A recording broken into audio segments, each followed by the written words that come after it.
तो आज हम लोग नर्स्ट समीकरण के बारे में पढ़ेंगे। नर्स्ट समीकरण क्या है? तो हम लोग जानते हैं कि किसी भी धातु के छड़ को जब उसी धातु के किसी विलयन में डुबाया जाता है तो इलेक्ट्रोड विभव उत्पन्न होता है। वह कितना इलेक्ट्रोड विभव उत्पन्न होता है, इसके मापन के लिए ये आपका नर्स्ट समीकरण है।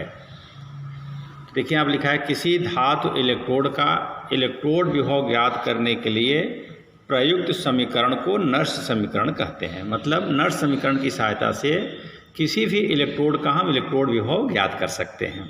अब जैसे मान लीजिए हम लोग जानते हैं कि जब धातु के छड़ को डुबाया जाता है उसी धातु के किसी लवण के विलयन में, तो इलेक्ट्रोड पर अभिक्रिया होती है। तो मान लिया जाए यहाँ पर ये देखिए इलेक्ट्रॉन ग्रहण किया जा रहा है आयन के द्वारा, तो यहाँ पर कहेंगे अपचयन क्रिया हो रही है। मान लीजिए इलेक्ट्रोड पर अपचयन क्रिया हो रही है, तो यहाँ पर देखिए एन इलेक्ट्रॉन, एन की जगह 1 2 3 कुछ भी हो सकता है, ग्रहण करके ये जो है जो धातु आयन है वो धातु में बदल गया।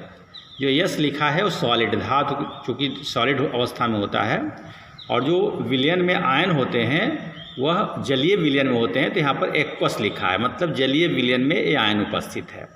तो इलेक्ट्रोड पर ये अपचयन की क्रिया हुई। अब इसका इलेक्ट्रोड विभव ज्ञात करने के लिए जब ये रासायनिक क्रिया होगी तो इलेक्ट्रोड पर इलेक्ट्रोड विभव उत्पन्न होगा।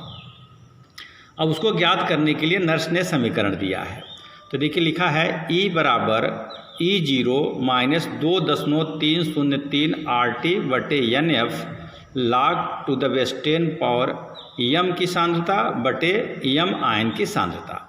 अब E क्या है? जो इलेक्ट्रोड है उसका इलेक्ट्रोड विभव जिसको हमको ज्ञात करना है, और किसी भी इलेक्ट्रोड का जो मानक इलेक्ट्रोड विभव है E0 मानक इलेक्ट्रोड विभव है। तो मानक इलेक्ट्रोड विभव का मान किसी भी धातु के लिए या किसी भी इलेक्ट्रोड के लिए वो निश्चित होता है। तो ये चीज़ पहले से हमको मालूम रहेगा। और E हमको मतलब उस इलेक्ट्रोड का इलेक्ट्रोड विभव ज्ञात करना है। और 2.303 RT बटे NF, यहाँ पर R आपका स्थिरांक है, हम लोग जानते हैं 8.314 जूल प्रति केल्विन प्रति मोल होता है। और T आपका ताप है, तो ये ताप यहाँ पर 25 डिग्री सेल्सियस पर ये सूत्र जो है सूत्र का निगमन किया गया है। तो T आपका ताप है, चूँकि 25 डिग्री सेल्सियस को जब हम केल्विन बदलेंगे 273 जोड़ देंगे तो यहाँ पर 298 लिखा जाएगा। और एन जो है जैसे इलेक्ट्रोड पर जो रासायनिक क्रिया हो रही है उसमें कितने इलेक्ट्रॉन भाग ले रहे हैं। तो यहाँ पर देखिए एन इलेक्ट्रॉन भाग ले रहे हैं, एन की जगह कहा गया 1 2 3 कुछ भी हो सकता है। तो यहाँ पर एन इलेक्ट्रॉनों की संख्या है और एफ जो है फैराडे है। हम जानते हैं कि 1 फैराडे बराबर 96,000, वैसे 487 कूलाम होता है जो NCERT किताब आई है, लेकिन समान रूप से इसको 96,500 कूलाम लिखा जाता है। और एम आपका धातु है, धातु की सांद्रता बटे धातु आयन की सांद्रता। यहाँ पर जो चीज़ वही E0 RT NF M ये सब क्या है, इसको आपको यहाँ पर दिखाया गया है। फिर अगर जो ये समीकरण है इसमें हम R का मान, T का मान, F का मान अगर रख दें तो हम ऐसे लिख सकते हैं। देखिए E बराबर E0 2.303, R की जगह देखिए 8.314 और T की जगह 298, 25 में 273 जोड़ दिया गया तो 298 हो गया। और बटे N इलेक्ट्रॉनों की संख्या है और F की जगह 96,500 कूलाम और M की सांद्रता बटे M आयन की सांद्रता। फिर E बराबर E0। अब देखिए पूरे को देखिए 2.303 गुणित 8.314 गुणित 298 और बटे 96,500, मतलब इस जो भी अंक लिखे गए हैं अगर इसको पूरा हल हम कर लेते हैं तो उसका मान आता है 0.059 और बटे आपका n हो जाएगा। और फिर log to the base 10 power m की सांद्रता बटे m आयन की सांद्रता। और चूँकि देखिए यहाँ पर कहा गया m क्या है? धातु है, और धातु ये ठोस अवस्था में है, तो किसी भी ठोस पदार्थ की सांद्रता 1 माना जाता है। तो m की जगह हम 1 लिख सकते हैं। देखिए धातु यहाँ पर लिखा है ठोस अवस्था में धातु की सांद्रता 1 होती है, अतः m की सांद्रता 1 लिखा जाएगा। तो ऊपर वाले समीकरण में अगर m की जगह 1 रख दिया जाए तो हो जाएगा E बराबर E0 माइनस 0.059 बटे n log to the base 10 power 1 अपान m आयन की सांद्रता। मतलब इस सूत्र की सहायता से हम किसी भी इलेक्ट्रोड का इलेक्ट्रोड विभव ज्ञात कर सकते हैं। जो विलयन, यहाँ पर एम आयन की सांद्रता क्या होगा, जो विलयन की सांद्रता होगी, जो विलयन की सांद्रता होगी उसी के आधार पर इसका यहाँ पर सांद्रता लिखा जाएगा। ये तो इलेक्ट्रोड का इलेक्ट्रोड विभव ज्ञात करने के लिए हम कर सकते हैं। और इसी नर्स समीकरण की सहायता से हम किसी सेल का सेल विभव, जिसको हम विद्युत वाहक बल कहते हैं, सेल विभव भी ज्ञात कर सकते हैं। तो हम लोग जानते हैं कि किसी सेल में 2 इलेक्ट्रोड्स होते हैं और दोनों पर अलग अलग रासायनिक क्रियाएं होती है। एक इलेक्ट्रोड पर ऑक्सीकरण, दूसरे पर अपचयन क्रिया होती है। तो देखिए, मान लिया जाए कि अगर सेल में ये अभिक्रिया हो रही है, ए अभिक्रिया कर रहा है बी आयन से और ये दे रहा है ए आयन और प्लस बी। तो अगर किसी भी सेल में अगर ये रासायनिक अभिक्रिया हो रही है और उसका कहा जाए कि सेल का मानक सेल का इलेक्ट्रोड विभव ज्ञात कीजिए, चाहे विद्युत वाहक बल ज्ञात कीजिए, तो हम इस सूत्र का प्रयोग कर सकते हैं। तो ई सेल बराबर हो जाता है E0 सेल, सूत्र वही रहेगा -0.059 upon n log to the base 10 power, देखिए एक ए आयन की सांद्रता बटे बी आयन की सांद्रता, मतलब ये जो सांद्रता होगा उसको ऊपर लिखेंगे और जो बी आयन की सांद्रता होगा उसको नीचे लिखेंगे। तो इस सूत्र की सहायता से हम किसी भी सेल का इलेक्ट्रोड विभव या विद्युत वाहक बल की गणना कर सकते हैं। ये तो नर्स समीकरण के बारे में बात हुआ। आगे थोड़ा सा देखेंगे हम लोग। अगला हेडिंग है आपका गिब्स मुक्त ऊर्जा एवं सेल विभव। सेल विभव का मतलब विद्युत वाहक बल।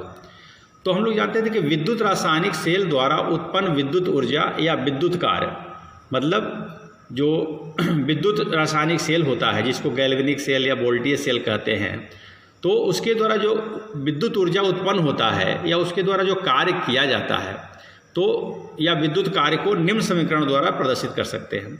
मान लो कोई रासायनिक परिवर्तन अगर हो रहा है तो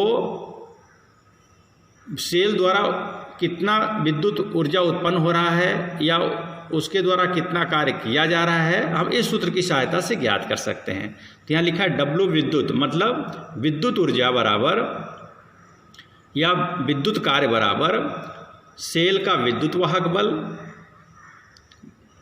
गुणित सेल में प्रवाहित विद्युत की मात्रा। मतलब अगर हमको मालूम हो कि सेल का इलेक्ट्रोड विभव कितना है और कितना उसमें विद्युत की मात्रा प्रवाहित की गई, तो दोनों का जो गुणनफल होगा वह विद्युत कार्य के, सेल के विद्युत कार्य के बराबर होगा। तो देखिए, सेल का विद्युत वाहक बल को हम लिखते हैं ई सेल और विद्युत की मात्रा को हम लिखते हैं NF। n क्या है, इलेक्ट्रॉन की संख्या, और F आपका फैराडे है। तो हम लिख सकते हैं W विद्युत बराबर NF पहले लिख दिया गया, फिर E सेल लिख दिया गया, तो W बराबर हो गया NF E सेल। तो इस सूत्र की सहायता से हम जो आपका सेल है उसका जो है उसके द्वारा उत्पन्न जो विद्युत ऊर्जा है या विद्युत कार्य है उसको हम ज्ञात कर सकते हैं। यहाँ पर बताया गया कि n क्या है, इलेक्ट्रॉन की संख्या है, F आपका फैराडे है। अब देखिएगा, स्थिर ताप तथा दाब पर किसी प्रक्रिया का मुक्त ऊर्जा परिवर्तन। मान लीजिए कोई स्थिर ताप और दाब पर कोई अभिक्रिया हो रही है, कोई रासायनिक परिवर्तन हो रहा है, तो जो मुक्त ऊर्जा परिवर्तन होगा डेल्टा G जो होगा उस प्रक्रिया द्वारा किए गए लाभकारी कार्य के बराबर होगा। मतलब वो प्रक्रिया जो होगी, रासायनिक परिवर्तन जो होगा, उसके द्वारा जो किया गया कार्य होगा वह मुक्त ऊर्जा परिवर्तन के बराबर होगा। तो हम लिख सकते हैं मुक्त ऊर्जा परिवर्तन को डेल्टा G लिखते हैं और जो विद्युत कार्य है उसको W विद्युत से प्रदर्शित कर सकते हैं। तो डेल्टा G बराबर क्या हो गया, W विद्युत। फिर किसी निकाय द्वारा किए गए कार्य को, जैसे देखिए होता है कि एक तो निकाय द्वारा किया गया कार्य और दूसरा होता है निकाय पर किया गया कार्य। तो निकाय द्वारा जो किया गया कार्य है उसको ऋणात्मक चिन्ह से प्रदर्शित करते हैं, और किसी निकाय पर जब कार्य किया जाता है तब उसको हम धनात्मक चिन्ह से प्रदर्शित करते हैं। तो यही लिखा है, किसी निकाय द्वारा किया गया जो कार्य है उससे हम ऋणात्मक चिन्ह से प्रदर्शित करते हैं। तो जो है यहाँ पर हम लोग लिखे थे डेल्टा जी बराबर W, तो चूँकि यहाँ पर निकाय द्वारा किया गया कार्य ऋणात्मक होता है इसलिए हम लिख सकते हैं डेल्टा G बराबर ऋण W विद्युत। और चूँकि यहाँ पर देखिए W यहाँ पर लिखे थे हम लोग, W विद्युत बराबर क्या होता है, NF ई सेल। तो यहाँ पर अगर W का मान रख दिया जाए तो लिख सकते हैं डेल्टा G बराबर NF ई सेल माइनस करके। और फिर अगर यह सेल अगर मानक परिस्थिति अगर ले लिया जाए तो मानक सेल विभव की अवस्था में माने यहाँ पर तो सेल विभव लिखा गया है या इलेक्ट्रोड विभव लिखा गया है, लेकिन मानक इलेक्ट्रोड विभव अगर की परिस्थिति हो या मानक इलेक्ट्रोड विभव लिया जाए तो हम उपरोक्त सूत्र को हम इस प्रकार से लिख सकते हैं। डेल्टा जी जीरो मतलब मानक मुक्त ऊर्जा परिवर्तन, यहाँ पर मुक्त ऊर्जा परिवर्तन है ये, और ये उसको कहेंगे मानक मुक्त ऊर्जा परिवर्तन बराबर हो जाएगा minus N F E zero cell, मतलब ये मानक इलेक्ट्रोड विभव।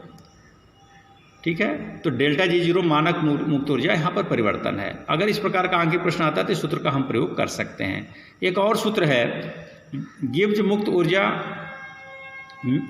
ऊर्जा परिवर्तन और साम स्थिरांक में देखिए जो संबंध होता है, कभी कभी जैसे गिब्स मुक्त ऊर्जा परिवर्तन दे देता है और उसमें कहता है कि साम स्थिरांक की गणना कीजिए, तो हम इस सूत्र की सहायता से हम साम स्थिरांक की गणना कर सकते हैं। केसी यहाँ पर साम स्थिरांक है, तो डेल्टा जी बराबर हो जाता है -2.303 RT log to the base 10 केसी। केसी आपका साम स्थिरांक है। ठीक है, अब ये जो आज आपको बताया गया, जो भी फार्मूले आपको आज बताए गए, कल इसके आधार पर हम लोग आंकिक प्रश्न का अभ्यास करेंगे। धन्यवाद।